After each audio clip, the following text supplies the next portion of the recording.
বন্ধুরা, পনিরের তো অনেক রেসিপি আমরা বানিয়ে থাকি, তার মধ্যে এই রেসিপিটাও কিন্তু খেতে দুর্দান্ত লাগে। মাত্র 10 মিনিটেই তৈরি করা যায়, উপকরণও একেবারে কম লাগে, আর বানানো তো একদমই সহজ। এখানে আমি 250 গ্রাম পনির নিয়েছি, একটু বড় বড় টুকরো করে পনিরগুলো কেটে নিয়েছি।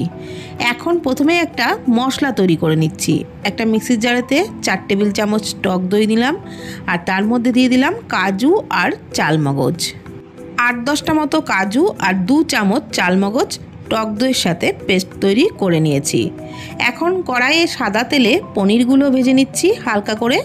পনিরের মধ্যে পরিমাণ মতো একটু লবণ দিলাম, লবণ দিয়ে ভালো করে মিশিয়ে পনিরটাকে একটু হালকা লালচে করে ভেজে নিচ্ছি। পনির কিন্তু হালকা লালচে করে ভেজে নেওয়া হয়ে গেছে, এবারে পনিরগুলোকে তুলে নিচ্ছি। আর এই রান্নাটা পুরোটাই কিন্তু সাদা তেলেই তৈরি করব। পনির ভেজে তুলে নেওয়ার পর ওই তেলের মধ্যে গোটা গরম মশলা, একটা শুকনো লঙ্কা, 1/2 চামচ গোটা জিরে ফোড়নে দিলাম। ফোড়ন থেকে একটা মিষ্টি গন্ধ বেরোতে শুরু করলে আমি এর মধ্যে দিয়ে দিচ্ছি আদা কাঁচা লঙ্কা বাটা।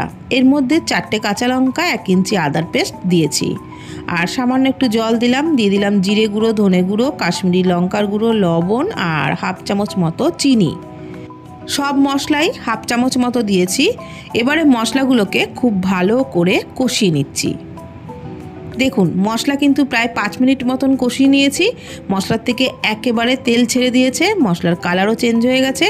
এই সময় আমি দিয়ে দিলাম প্রথমেই যে মশলাটা তৈরি করে নিয়েছিলাম, টক দই, কাজু আর চালমগজের পেস্টটা, ওটাই দিয়ে দিলাম। আর মশলার বাটি ধোয়া সামান্য একটু জলও দিয়ে দিলাম। এবারে এই মশলা দিয়েও কিন্তু একভাবে নাড়াচাড়া করতে হবে, যেহেতু এর মধ্যে কাজু আছে। নাড়াচাড়া বন্ধ করলে কিন্তু কড়াইতে লেগে যাবে।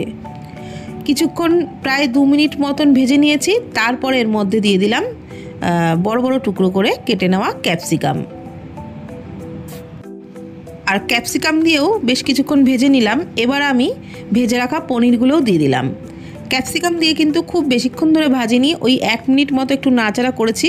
তারপরেই ভেজে রাখা পনিরগুলো দিয়ে আরও 1 মিনিট মতো একটু নাড়াচাড়া করে নিচ্ছি। বন্ধুরা, এইভাবে ক্যাপসিকাম দিয়ে পনির রান্না করে দেখবেন, দুর্দান্ত লাগবে খেতে। ভাত, রুটি, পরোটা সব কিছুর সাথে, এমনকি পোলাও, ফ্রাইড রাইসের সাথেও দারুণ লাগে খেতে। খুব ভালো করে মশলা কষিয়ে নিয়েছি।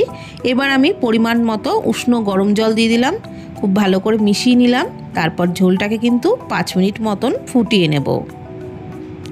ঢাকনা চাপা দিয়েই 5 মিনিট মতন ঝোলটাকে ফুটিয়ে নিলাম। 5 মিনিট পর ঢাকনা তুলে নিলাম।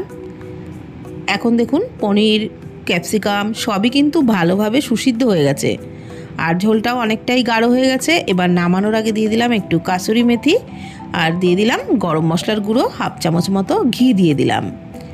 ভালোভাবে নাড়াচাড়া করে মিশিয়ে নিচ্ছি। ভালোভাবে মিশিয়ে নিলেই আমাদের কিন্তু ক্যাপসিকাম পনির একদম রেডি হয়ে যাবে। এবারে গ্যাসের ফ্লেম বন্ধ করে 5 মিনিটের জন্য একটু ঢাকা দিয়ে স্ট্যান্ডিং টাইমে রাখবো, তারপর পরিবেশন করব। তাহলে বন্ধুরা, মাত্র 10 মিনিটে পনিরের কোনো সুস্বাদু রেসিপি বানাতে মন চাইলে এই রেসিপিটা কিন্তু অনায়াসেই বানিয়ে নিতে পারেন। রেসিপি সম্পূর্ণ নিরামিষ, খেতেও দুর্দান্ত লাগে। তো ভিডিওটি কেমন লাগলো প্লিজ কমেন্টের মাধ্যমে জানাবেন। ফেসবুক থেকে দেখে থাকলে পেজটি ফলো করে নেওয়ার অনুরোধ রইল। ইউটিউব থেকে দেখলে চ্যানেলটি প্লিজ সাবস্ক্রাইব করে দেবেন। ভালো থাকবেন, সুস্থ থাকবেন, ধন্যবাদ।